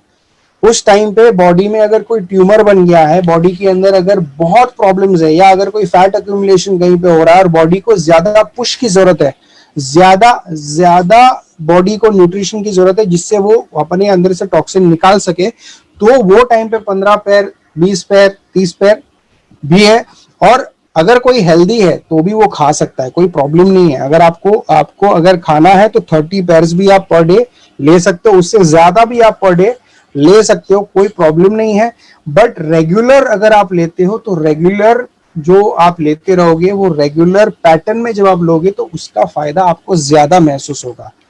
तो अगर आप जो भी पैर लेते हो, अगर आप उस यहाँ पे ये बताएगा ना, time factor is more important than the doses, तो ज्यादा समय तक लेना, रेगुलर लेना बहुत इंपॉर्टेंट है। ऐसा नहीं है कि आज मैंने 12 पैर खा लिया, कल मैं 6 खा लूंगा, परसों 3 खा लूंगा, उसके अगले दिन में कॉम्पेंसेट करने के लिए मैंने 15 पैर खा लिया, ऐसे नहीं। आपको जो आप मेंटेन कर रहे हो उसी को आप रेगुलर रखिए तो आपको ज्यादा उसका इफेक्ट समझ में आएगा। तो यहाँ पर हम देखते हैं एसिड वर्सेस अल्कलाइन, ये क्या कॉन्सेप्ट है। हमारी जो बॉडी है उसके अंदर 4:1 यानी 80% जो हमारा जो फूड है वो अल्कलाइन होना चाहिए और 20% जो हमारा फूड है वो एसिडिक होना चाहिए। अब एसिडिक की अगर हम बात करें तो बहुत सारे लोग सोचते हैं कि भाई सिट्रस फ्रूट जो होते हैं वो एसिडिक होते हैं। वो citrus fruit acidic in nature होते हैं, बट वो जब बॉडी में जाके मेटाबोलाइज होते हैं वो अल्कलाइन फॉर्मिंग फूड्स है। तो बॉडी में जो है ना अल्कलिनिटी लाते हैं और वो बॉडी को अल्कलाइन करने में मदद करते हैं। तो मॉडर्न ईटिंग हैबिट्स, हमारे जो फूड्स है वो कैसे हो गए आज आप देखिए, ज्यादातर हम देखिए तो मीट खाते हैं, सॉफ्ट ड्रिंक्स पीने की आदत है, लोगों को अल्कोहल पीने की आदत है, और पिज्जा है, बर्गर है, ये सारी चीजें लोग खाते हैं। इस वजह से ये प्रॉब्लम्स हमें, बॉडी के अंदर फैट्स बहुत जमा हो रहा है, कोलेस्ट्रॉल जमा हो रहा है, बॉडी एसिडिक हो जाती है। और जितनी बॉडी एसिडिक होती है ना उतना हमारा ब्लड जो है वो स्लो फ्लो होता है। तो जितना ब्लड स्लो फ्लो होगा उतना आपकी बॉडी को न्यूट्रिशन या हार्ट को पंप करने के लिए एक्स्ट्रा मेहनत करनी पड़ेगी, प्लस जो हमारा जो न्यूट्रिशन है वो हमारे अलग अलग सेल्स तक पहुंचने के लिए भी टाइम ज्यादा लगेगा। प्लस उसके साथ जो एरेटेड ड्रिंक्स है उसके लिए अगर मान लो कि हम एक ग्लास अगर एरेटेड ड्रिंक या अगर कोई ड्रिंक पीते हैं, उसको हजम करने के लिए 30 ग्लास पानी पीना पड़ता है, तब जाके वो हजम होता है। उसके अलावा जो है वो हमारी हड्डियों को भी खोखला करता है। उसका अगर एग्जाम्पल देख रहा है, अगर आपके पास घर में कोई, अगर आप मटन खाते हो तो आप कोई बोन का पीस लेकर आप ओवरनाइट जो है ना उसको आप रख के देखिए, जो एरेटेड ड्रिंक्स के अंदर उसको रख के देखिए, आपको खुद को पता चलेगा कि आपकी बोन्स के साथ क्या हो सकता है या क्या होता है अगर आप कंटिन्यूसली पीते हो। तो बहुत सारे लोगों का ओबेसिटी का प्रॉब्लम भी यही है। उसके अलावा लोग जो स्मोकर्स होते हैं उनके लिए भी प्रॉब्लम है, क्योंकि स्मोकिंग जो हम अंदर लेते हैं उसको, उसके जो इल इफेक्ट्स है उसको निकालने के लिए हमारे बॉडी का बहुत सारा विटामिन को हमें यूज करना पड़ता है ताकि बॉडी के होम्योस्टेसिस को, बॉडी का नॉर्मल फंक्शनिंग को वापस ला सके। उसके बाद में अल्कोहल है, अल्कोहल आपके लीवर को खराब करता है। ये तो एग्जाम्पल आपको पता ही है कि भाई जो लोग ज्यादा अल्कोहल पीते हैं उनका जो है आंखें लाल रहती है। तो आंखें लाल होने का मतलब क्या है कि आपकी लीवर पे इम्पैक्ट करता है, और लीवर के अलावा भी आपके बॉडी के अलग अलग ऑर्गन्स पे भी ये नुकसान करता है। तो इसकी जगह पे अगर हम मान लीजिए अल्कलाइन फूड, जैसे अभी मिलेट की हम बात करें तो आज हमारे पास जो कुकीज है वो कुकीज के अंदर मिलेट्स है, और मिलेट्स बहुत हेल्दी होते हैं, हमें न्यूट्रिशन प्रोवाइड करते हैं। वीट की अगर हम बात करें तो आज हमारे पास जो है वीट भी हमारे बॉडी को, होल वीट जो होता है वो फाइबर्स प्रोवाइड करता है, जिससे हमारे बॉडी के अंदर जो फीकल मैटर है वो बॉडी से बाहर निकलता है, यानी मूवमेंट, बॉवल मूवमेंट के लिए वो हेल्प करता है। उसके साथ में वेजिटेबल्स है, ये सारी चीजें हम ले रहे हैं, और उसके साथ में डीएक्सएन के जो प्रोडक्ट्स है वो अल्कलाइन है। हमारी बॉडी को आज अल्कलाइन होने की बहुत जरूरत है, क्योंकि अल्कलाइन जब हमारी बॉडी होगी तो हमारी बॉडी का ब्लड फ्लो अच्छा होगा, ब्लड फ्लो अच्छा होगा, उसके साथ लिम्फ फ्लो अच्छा हो जाएगा, तो हमारी बॉडी जो है अच्छे तरीके से काम करेगी, अपने आप को हेल्दी रख पाएगी। तो ये जो स्पाइका टी है, लिंजी कॉफी, अब लिंजी कॉफी की अगर हम बात करें तो लिंजी कॉफी अल्कलाइन कॉफी है। बाहर मार्केट में जो कॉफी मिलती है वो एसिडिक है, तो लिंजी कॉफी जो है अल्कलाइन कॉफी है, और इसके वजह से बहुत सारे लोगों का एसिडिटी का प्रॉब्लम भी सॉल्व होता है, बहुत सारे लोगों के बॉल मूवमेंट जो है वो सही हो जाते हैं, है ना। उसके साथ में स्पाइरुलिना और मोरेंजी। Spirulina rich source of protein है, आपकी बॉडी को जो प्रोटीन्स की जरूरत होती है, जो अमाइनो एसिड्स है वो आपको इसेंशियल अमाइनो एसिड्स है वो मिल जाएंगे। उसके साथ में मोरेंजी जो है वो रिच इन एंजाइम है, तो आपकी बॉडी का जो डाइजेशन है ये सारी चीजों को भी हेल्प करेगा, प्लस आपकी बॉडी में जो ब्लड है अच्छी क्वालिटी का ब्लड बनना शुरू हो जाएगा। और स्पाइरुलिना में जो क्लोरोफिल होता है, तो क्लोरोफिल का कंपोजिशन और हमारे ब्लड का कंपोजिशन एक जैसे होता है, इस वजह से हमारी बॉडी में इमीडिएटली वो स्पाइरुलिना जो है ब्लड के अंदर कन्वर्ट होने में हेल्प करता है। उसके बाद अगर हम देखें तो एंजाइम थियरी, एंजाइम थियरी की अगर हम बात करें तो diabetes is not a problem, the food is. अगर हम खाना ही बॉडी में सही नहीं, देखिए बहुत बार ऐसा होता है कि हम इतना मीठा खाते, इतना मीठा खाते, इतना मीठा खाते हैं कि हमारी बॉडी जो है उसका एक कैपेसिटी होती है, वो क्या कर रही है, जब हम बोलते हैं ना कि एक होता है सिंपल कार्ब्स शुगर या एक कॉम्प्लेक्स शुगर। तो सिंपल शुगर क्या करती है, जो भी चीज आप देखिए, जो भी चीज आप जब खाते हो तो उसके अंदर टंग में जो आपको इमीडिएटली मीठा लगे वो सिंपल शुगर है, और वो क्या करती है, अगर आप उसको ज्यादा खाओगे तो वो इमीडिएटली आपकी बॉडी के अंदर जो है अब्सॉर्ब हो जाता है, और अब्सॉर्ब होने के बाद में शुगर लेवल्स एकदम तेजी से राइज होते हैं। तो जब शुगर लेवल तेजी से राइज होगा तो क्या होगा कि आपकी बॉडी जो है वो इंसुलिन बनाना स्टार्ट करेगी, और इंसुलिन क्या करेगी, जो है ये आपको इसको मेटाबोलाइज करके आपके लीवर के अंदर जो है जमा करनी स्टार्ट करती है। और जैसे ही आपका बहुत सारा इंसुलिन बनता है तो बहुत सारा इंसुलिन की वजह से क्या होता है कि आपका शुगर लेवल फिर ड्रॉप हो जाता है। तो जब आपका शुगर लेवल ड्रॉप होता है तो बॉडी फिर वापस से वो जो है आपके लीवर में जो स्टोर्ड शुगर है उसको बाहर निकालती है, और आपकी बॉडी में शुगर बढ़ते जाता है। तो टाइप 2 में यही हो जाता है कि आपकी बॉडी जो है वो एक्सेस शुगर आपकी बॉडी के एनवायरनमेंट में होता है, जिस वजह से बॉडी उसको कोप नहीं कर पाती है। और जो टाइप 1 होता है उसके अंदर आपकी बॉडी इंसुलिन नहीं बना पाती है, तो आपके पैनक्रियाज भी काम नहीं करते हैं। तो डायबिटीज जो प्रॉब्लम है वो पैनक्रियाज का एक प्रॉब्लम है, और ये जो है कॉज्ड बाय डाइजेस्टिव, यानी आपके डाइजेस्टिव प्रॉब्लम हो रहा है इसके अंदर, यानी आप डाइजेस्ट नहीं कर पा रहे, है ना। और उसके बाद में food problem, lack of enzymes, तो लैक ऑफ एंजाइम्स और हार्मोन्स ये रिलीज नहीं कर पा रहा है, इस वजह से ये प्रॉब्लम्स हमें होती है। तो अगर हम ये सारी चीजें उसको अवॉइड करना है तो हमें अच्छा फूड लेना है, न्यूट्रिशनल, हाईली न्यूट्रिशनल फूड अगर हम लेते हैं तो उसके लिए हमारी बॉडी जो है, जब न्यूट्रिशन अच्छे तरीके से जाएगा तो बॉडी, मैंने बताया कि best doctor in the world, और सेलुलर लेवल पे ये एक्टिविटी स्टार्ट करता है। तो इसलिए जो है आरजीजीएल बहुत इंपॉर्टेंट है, स्पाइरुलिना है जो आपको हेल्प करेगा, मोरेंजी, इंडिया में मोरेंजी है, और अभी फिलहाल हमारे पास कॉर्डिसेप्स कॉफी है वो आप यूज कर सकते हो। आप जो अगर कोई और कंट्री में हो तो मोरेंजाइम अगर अवेलेबल है तो मोरेंजाइम यानी मोरेंजी और एंजाइम्स और कॉर्डिपाइन ये आप यूज कर सकते हो, आपको बहुत हेल्प करेगा। उसके बाद में ग्रीन थियरी की अगर हम बात करते हैं तो हमारी बॉडी जो है ना वो डेली ब्लड, जैसे मैंने आपको बताया, बॉडी डेली ब्लड बनाती भी है, और बॉडी जो है डेली ब्लड को डिस्ट्रॉय भी करती है, उसको मारती भी है। तो मारती किस ब्लड को है, जिसका ऑलरेडी पीरियड, देखो कुछ सेल्स ऐसे होते हैं जो हमारी जो बॉडी के अंदर एज हो जाते हैं, वो सेल्स, वो रेड ब्लड सेल्स जो है वो एज हो जाते हैं। रेड ब्लड सेल्स यानी खून, जो लाल हमारा जो खून होता है वो इसलिए होता है क्योंकि उसके अंदर आरबीसी बहुत ज्यादा होते हैं, इसलिए वो खून लाल दिखता है, वो एक पार्ट है हमारे ब्लड का।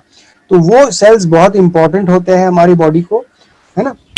और ये रेड ब्लड जो सेल्स है वो मरते क्यों है, क्योंकि उसका एक साइकिल है, और उस साइकिल के अंदर क्या होता है जो है, या तो वो नेचुरली जब उसका वर्किंग एफिशिएंसी कम हो जाती है, या वो डीके होने स्टार्ट हो जाते हैं, या फिर वो अपनी एक्टिविटी प्रॉपर तरीके से नहीं करते हैं, तो बॉडी खुद इसको डिस्ट्रॉय करती है। हमारी बॉडी का एक सिस्टम है उसको ये करना, और वो कैसे होता है, अब ये साइकिल क्या है, cycle of red blood cell production, वो कैसे होता है। सबसे पहले जो है ये रेड ब्लड सेल जब मरते हैं, है ना, मरते यानी मतलब वो काम नहीं करते हैं, तो वहां पे वो उसको स्प्लीन में भेजा जाता है, और स्प्लीन में उसको डिस्ट्रॉय करके दफना दिया जाता है। तो ये जो है ना रेड ब्लड सेल्स, और फिर उसके बाद में जो उसके अंदर जो एलिमेंट्स जो बॉडी के वापस से ब्लड बनाने के लिए जो एलिमेंट्स रहते हैं वो लीवर की तरफ जाते हैं, उसमें और डिकम्पोज होता है। डिकम्पोज होने के बाद में फिर ये किडनी की तरफ जाते हैं। तो किडनी है ना एक हार्मोन प्रोड्यूस करती है, और वो हार्मोन वो जो है रेड ब्लड सेल की जो है मेकिंग के लिए वो हार्मोन रिलीज होते हैं। और जब ये बोन मैरो की तरफ जाते हैं, है ना, तो ये जो बोन मैरो की तरफ जाता है तो वहां पे ये सेल बनने स्टार्ट हो जाते हैं। और हीमोग्लोबिन, और जो haemoglobin to become red blood cells. अब हीमोग्लोबिन जो है ना वो बहुत इंपॉर्टेंट होता है, क्योंकि हीमोग्लोबिन हमारे ब्लड में आरबीसी के अंदर हीमोग्लोबिन होता है मैक्सिमम।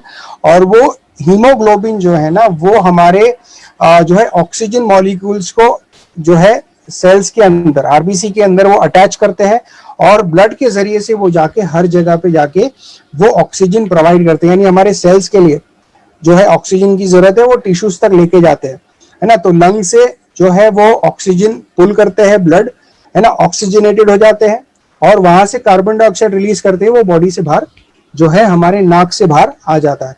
तो ये जो रेड ब्लड सेल इज बहुत इंपॉर्टेंट है, क्योंकि हमारी बॉडी को हर चीज के लिए ऑक्सीजन की जरूरत है। ऑक्सीजन हमारे हर एक सेल को उसकी बहुत ज्यादा जरूरत है उसका जो है काम करने के लिए, ठीक है। तो रेड ब्लड सेल भी हमें हमारी बॉडी में बनते रहना चाहिए। इसलिए जो स्पाइरुलिना है वो एक तरीके से आप समझ लीजिए कि अगर आपकी बॉडी में ब्लड नहीं बन रहा है तो आप बाहर जाके ब्लड बॉटल्स चढ़ाना आपको अच्छा है, कि अगर आप स्पाइरुलिना खाते हो और नेचुरली अगर आपकी बॉडी में ब्लड बनने लगे, प्लस आपकी बॉडी को फ्रेश ब्लड, आपकी बॉडी को रोजाना अगर फ्रेश ब्लड मिले तो कैसा रहेगा। तो इसलिए आप स्पाइरुलिना, अगर आप एक मान लीजिए अगर आप एक अडल्ट हो तो कम से कम 12 से 15 स्पाइरुलिना अगर आप खाते हो तो आपकी बॉडी के अंदर बहुत अच्छे से ये काम करेगा, बहुत आपको न्यूट्रिशन सप्लाई करेगा। बट आप ये मत सोचिए कि ये जो है जो चीजें, देखो जो चीजें नेचुरल होती है ना, ऑर्गेनिक होती है, नेचुरल होती है, वो सारी चीजें हमारी बॉडी किस तरीके से उसको यूज करती है, जो उसकी रिक्वायरमेंट होती है वो उसको रख लेती है, जो रिक्वायरमेंट नहीं होती है वो बाहर फेंक देती है। बट अगर यही चीज अगर आप केमिकल फॉर्म में आपकी बॉडी में अगर आप डालते हो तो केमिकल में क्या होता है कि जो बॉडी यूज कर पाती है उसको यूज करती है, बट बाकी जो है वो सेंस नहीं कर पाती, इसलिए वो जमा करना स्टार्ट करती है। तो आपकी बॉडी जो है नेचुरल चीजों को कंज्यूम करना पसंद करती है, बट आज ज्यादातर चीजें केमिकल फॉर्म में आ चुकी है, क्योंकि आज जो सप्लीमेंट्स बन रहे हैं, मेडिसिन बन रही है, केमिकल फॉर्म में है, इसकी रिक्वायरमेंट है, बट लाइफ लॉन्ग वो सप्लीमेंट्स आपको नुकसान करेंगे। तो जो चीजें आपको लेना है लाइफ लॉन्ग लेना है, अगर आप नेचुरल लेते हो तो आपको फायदा करेंगे। और यहाँ पर एक और चीज है, what is good for your stomach is good for your face. यहाँ पे जो स्पाइरुलिना, साबुन तो हम यूज करते ही है, बट उसके अलावा हम गुड फॉर योर स्टमक, मतलब मान लीजिए आप आरजीजीएल अगर यूज करते हो तो आरजीजीएल जो है आप उसका एक फेस पैक बना के भी आप चेहरे पे लगा सकते हो, स्किन पे लगा सकते हो। उसकी जगह पे स्पाइरुलिना को भी अगर आप पानी में क्रश करके मिक्स करके अगर आप उसका भी फेस पैक लगाते हो तो उसका भी बहुत फायदा है। प्लस जो कॉफी है, डीएक्सएन की जो कॉफी हम पीते हैं, वो कॉफी का भी अगर हम फेस पैक बना के लगाते हैं, आजकल कॉफी पैक्स जो है ना बहुत फेमस हो गए। तो डीएक्सएन की जो लिंजी कॉफी है 2 in 1 या 3 in 1, अगर आप स्क्रब करना चाहते हो, ब्लैक हेड्स अगर आपको है तो आप स्क्रब करके वो ब्लैक हेड्स निकाल सकते हो, क्योंकि जो शुगर पार्टिकल्स जो इसमें लिंजी कॉफी 3 in 1 में होते हैं उससे आप स्क्रब का काम कर सकते हो। और जो फाइबर होता है गैनोडर्मा का, जो फाइबर पार्ट होता है वो अगर रहता है तो उससे स्क्रब करके आपकी ब्लैक हेड्स भी निकल सकते हैं। तो ये काफी जो है प्रोडक्ट आप ट्राई करके देखिए, क्योंकि आपकी स्किन भी एक ऑर्गन है और स्किन को भी न्यूट्रिशन की जरूरत है। तो अगर आपने चेहरे पे लगाया या आपकी स्किन पे लगाया तो आप उसका इफेक्ट खुद ही देख सकते हो, इसके साइड इफेक्ट्स नहीं है। तो इफेक्ट जरूर करेगा, साइड इफेक्ट नहीं करेगा। और यहाँ पर हम देखते हैं लास्ट फाइनल में 7 groups of consumers. Pregnant women को इसकी जरूरत क्यों है, स्पाइरुलिना की अगर हम बात करें या डीएक्सएन के प्रोडक्ट की हम बात करें तो इनको जरूरत क्यों है, वो इसलिए जरूरत है क्योंकि बॉडी, देखिए जब एक मदर जो है प्रेग्नेंट होती है ना, प्रेग्नेंट होने के बाद में क्या होता है कि बच्चे को जो न्यूट्रिशन चाहिए वो खुद ही माँ में से अब्सॉर्ब कर लेता है। तो यानी बार बार जो है माँ को रीलोड करते रहना पड़ेगा। आपकी बॉडी को सही न्यूट्रिशन प्रोवाइड करना है। सही न्यूट्रिशन जब आप अपने आप को प्रोवाइड करोगे तो बच्चों को भी जो है जो आपके पेट में जो बच्चा है उसको भी न्यूट्रिशन अच्छे से प्रोवाइड होगा।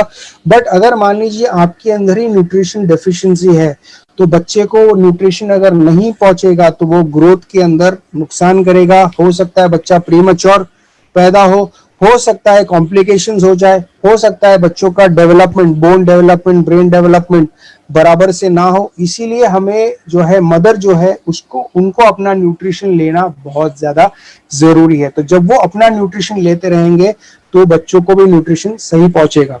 तो ये तो होगी प्रेग्नेंट वुमेन की बात। तो स्पायरुलिना अगर वो लेते हैं 10 से 15, अगर डेली अगर 12 से 15 स्पायरुलिना अगर एक प्रेग्नेंट वुमेन लेती है तो काफी अच्छा उनको फायदा करेगा और वही न्यूट्रिशन बच्चों को भी मिलेगा जो बच्चा माँ के पेट में है।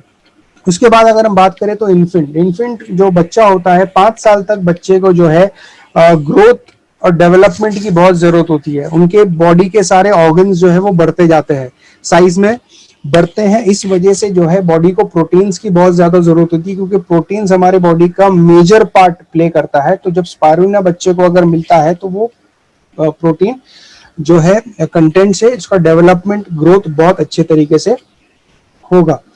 तो ये हो गया। प्लस जो है बच्चों को इन्फेक्शन से भी बचना है तो अगर कोकोजी मदर्स मिल्क के साथ में जैसे माँ जो है वो थोड़ा सा बच्चे को जो है आरजी या जीएल का पाउडर चटा सकती है या फिर स्पायरुलिना जो है उसको क्रश करके उसका पाउडर थोड़ा थोड़ा चटा सकती है। जैसे ही बच्चा 1-2 साल का हो जाए, 3 साल का हो जाए, 2 साल का भी हो जाएगा उसके पहले भी आप उसको खिला सकते हो, कोई प्रॉब्लम नहीं। अगर आप बट आप ध्यान रखें कि बच्चा निगल नहीं सकता है तो आप उसको लिक्विडी फॉर्म में, जिस तरीके से माँ का दूध होता है वैसे ही लिक्विडी फॉर्म में उसको बना के बच्चों को देंगे तो वो निगल पाएगा।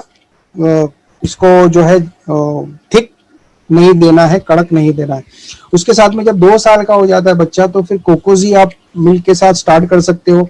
आप स्पायरुलिना को भी मिल्क के अंदर मिक्स करके दे सकते हो। अगर आप कुछ जो है आप दूध अगर पिलाते हो तो दूध के अंदर स्पायरुलिना को मिक्स करके भी आप उसको पिला सकते हो। तो ये हो गया इन्फेंट्स की बात। उसके बाद आते हैं हम स्कूल चिल्ड्रंस की तरफ। ये जो स्कूल के जो चिल्ड्रन होते हैं, यानी आप जब देखिए कि जब बच्चा बड़ा होता है तो किंडरगार्टन में, नर्सरी में जब जाने लगता है तो दूसरे बच्चों के साथ इंटरेक्शन बढ़ जाता है।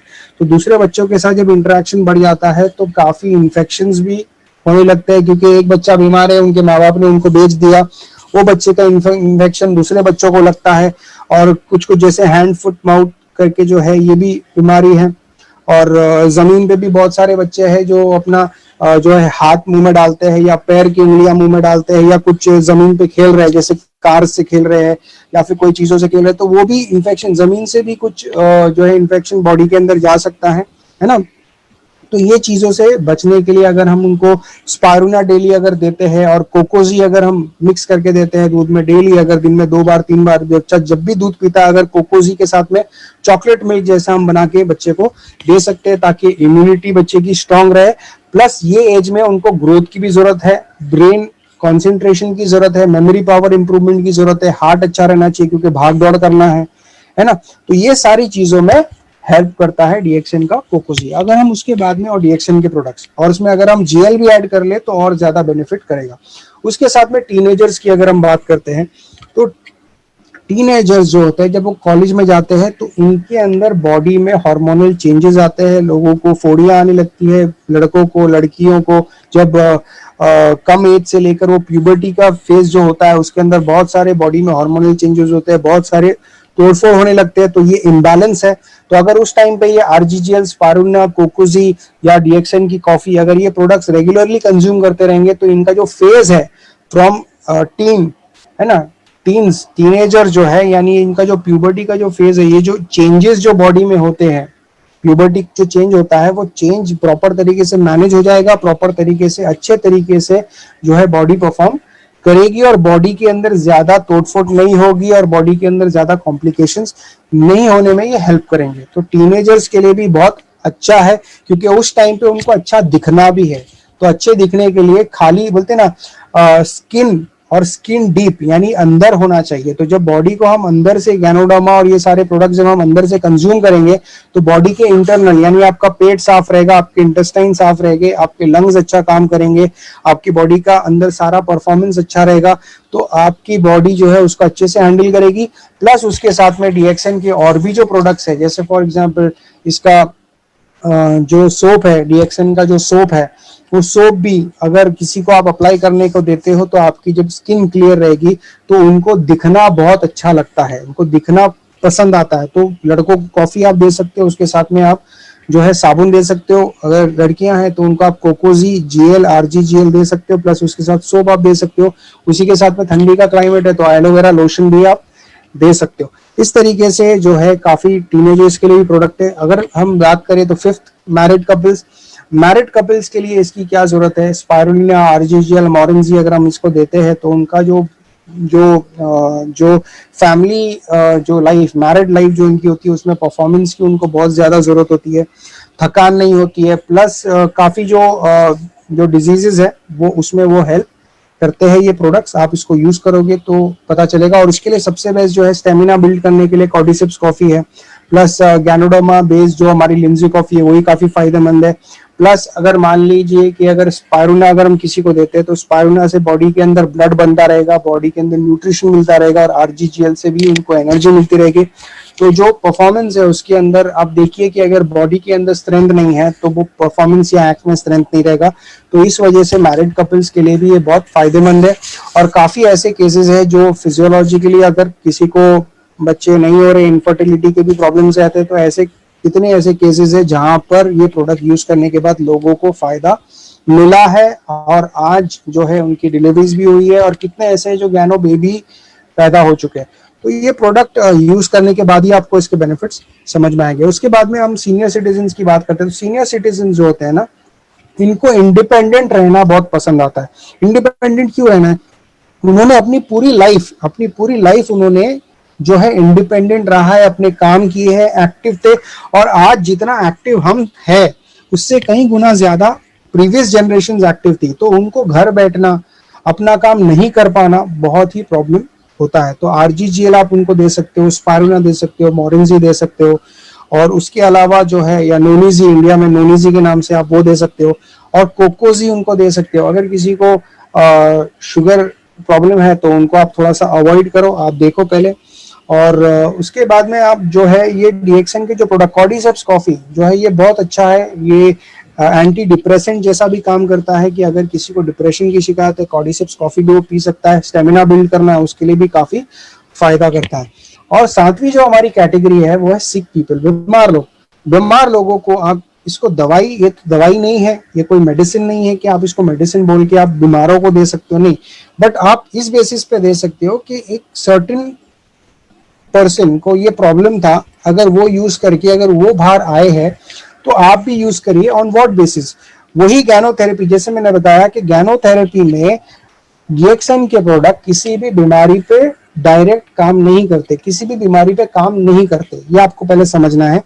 गैनोडर्मा आपकी बॉडी के ऊपर काम करते हैं, आपकी बॉडी को सपोर्ट करते हैं कि बॉडी खुद काम करने लग जाए। यानी आप समझ लीजिए कि इतने सालों से दवाइयां खा के, इतने सालों से हमने अपनी बॉडी को टॉक्सिन्स फीड करके, या हम अपनी बॉडी की अनहेल्दी लाइफस्टाइल की वजह से हमारी बॉडी को हमने एक बहुत ही कॉम्प्रोमाइज सिचुएशन पे लेकर आ गए हैं जहां पे हमारी बॉडी की इम्यूनिटी काम नहीं कर पा रही है। इम्यूनिटी का अगर एक छोटा एग्जाम्पल अगर आपको समझना है तो मान लीजिए अगर एक बाल, अगर मान लीजिए बाल है या कोई ऐसा पंजेंट मटेरियल है, जैसे मान लीजिए आप मिर्ची अगर मुंह में डाल देते हो और अगर आपको बहुत ज्यादा तीखी मिर्ची है तो आप तुरंत उसको थूक देते हो क्योंकि आपकी बॉडी को मालूम है कि वो आपके लिए सही नहीं है। दूसरा, अगर आप समझो कि आपका इम्यून सिस्टम क्या है, तो अगर आप मान लीजिए कि आप अपने किचन में जाइए, कोई अगर गर्म बर्तन है, अगर उसको आप हाथ लगाते हो तो तुरंत आपका ब्रेन आपके हाथ को सिग्नल भेजता है और वो इनवॉलंटरीली आप हाथ पीछे खींच लेते हो। तो ये आपका इम्यून सिस्टम है। उसी तरीके से आपका जो बाल है, अगर गलती से आपके जबान पे चला जाता है, टंग पे चला जाता है, तो वो जबान उसको थूक देती है। या फिर अगर कोई पीस, अगर कोई खाने का कोई चीज जो है आपके दांत में फंस जाता है तो बार बार आपकी टंग उसको बाहर निकालने की कोशिश करती है। तो ये इम्यूनिटी है, इसको इम्यून सिस्टम बोलते हैं। तो ये मान लीजिए अगर कोई कोई शख्स है जो बहुत पीता है, मतलब उसको अल्कोहलिज्म का प्रॉब्लम है, अल्कोहल पीने का प्रॉब्लम है, तो जब आप ज्यादा अल्कोहल या इंटॉक्सिकेटेड होते हैं कोई भी चीज से, जब आप इंटॉक्सिकेटेड होते हो तो आपका ब्रेन काम नहीं कर पाता है, क्योंकि आपका बॉडी जो है वो नॉर्मल सेंसेस पे नहीं होता है। तो उस टाइम पे आप उसको बाल का गुच्छा भी दे दोगे तो वो निकल लेगा। तो उसी तरीके से अगर आपकी बॉडी अगर ऑप्टिमम लेवल पे काम कर रही है, आपकी इम्यूनिटी अगर अच्छी है, तो अपने आप आपकी बॉडी जो है अपने आप को सही रख सकती है। तो अगर ये एक्सटर्नली अगर आपकी बॉडी ये सारे फंक्शंस आपको करके दिखा सकती है, तो सोचिए कि आपकी बॉडी के इंटरनल फंक्शंस कैसे काम करते होंगे। आपकी बॉडी एक बहुत ही कॉम्प्लेक्स और बहुत ही ब्रिलियंट मशीन है। अगर आप अपनी बॉडी को काम करने देते हो तो बॉडी को कोई और डॉक्टर की जरूरत नहीं पड़ती है। तो बॉडी को अंदर से अच्छा रखना है तो गैनोडर्मा या डीएक्सएन के प्रोडक्ट बॉडी के इंटरनल सिस्टम को एक्टिवेट करता है, अंदर के डॉक्टर को एक्टिवेट करने में हेल्प करता है। और जब बॉडी का अंदर का डॉक्टर एक्टिवेट हो जाता है, वो काम करने लग जाता है, तो खुद ब खुद आपकी बॉडी भी काम करने लग जाती है। तो जब बॉडी आपकी काम करती है तो बीमारी को वो खुद निकाल सकती है। बट यहाँ पर यही मैं बोलूंगा कि ये मेडिसिन नहीं है, तो ये किसी बीमारी पे हम कोई क्लेम नहीं करते, कोई दावा नहीं है। But over a period of time अगर आप इसको यूज करते रहते हो तो आपकी बॉडी को एक अलग लेवल पे, एक अलग तरीके से आप काम करते हुए देखोगे और आपको अंदर से वो फील होगा। तो हेल्थ जो है ना, ये कोई रिकॉर्ड पे नहीं आता, ये कोई पेपर पे आप हेल्थ को एनालाइज नहीं कर सकते हो। हेल्थ वो चीज है जो आप फील कर सकते हो, अंदर से आप महसूस कर सकते हो। तो इसीलिए डीएक्सएन के प्रोडक्ट्स जब तक आप इसको कंज्यूम नहीं करोगे, जब तक आप इसको यूज नहीं करोगे, तब तक आपको ये नहीं समझ में आएगा कि ये क्यों हम कहते हैं कि ये प्रोडक्ट आप यूज करके देखिए और आपको वाकई में इसका फायदा मिलेगा। Pregnant women, infant, school children, teenagers, married couples, senior citizen, सिक पीपल, जो भी कैटेगरी में आप हो या जो भी है, आप अपने हिसाब से डीएक्सएन के प्रोडक्ट्स, भले चाय हो, कॉफी हो, टूथपेस्ट हो, सोप हो, मसाज ऑयल है ना, हेयर ऑयल है, बाल के गिरने का जिनको प्रॉब्लम है वो हेयर ऑयल, नीली तेल हम यूज करके देख सकते हैं। और ऐसे बहुत सारे प्रोडक्ट इन फ्यूचर डीएक्सएन में आने वाले हैं। और ये था आज का मेरा presentation. So thank you very much. अगर आपको अच्छा लगा है तो बहुत खुशी की बात है, आप जरूर इस पेज को लाइक करिए, और अगर आप लोगों को अच्छा लगा है तो इसको जरूर लाइक करिए, शेयर करिए। एंड इन फ्यूचर ऐसे ही और वीडियोस और इंफॉर्मेटिव सेशंस में करता रहूंगा। So thank you very much, have a great day.